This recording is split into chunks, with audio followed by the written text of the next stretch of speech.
In this section, we are discussing on how to manage credentials. For managing the credentials, if you scroll down, you can see the list of awardees. You can choose an awardee and click on More. Here you can view, edit, resend, or even you can delete a credential. Additionally, if you scroll up, you have some advanced options for editing the template view, Sample Credential Award. Credential with all details. Resend unread emails to all awardees. Download all PDF. Regenerate all credential images. Download awardee details in a CSV file. These features are a great asset in your toolbox to save time and effort. Next, we can check our 3-level analytics. Click on My Analytics first level, Organization level analytics second level, Program level analytics third level, Awardee level analytics. For each level, you can find the appropriate matrices.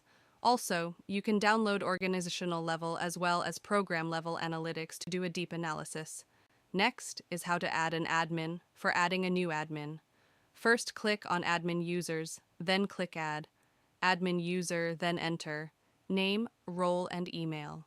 They will receive an email once you have done this. That's all about managing the credentials. In case if you have question, feel free to contact our support team.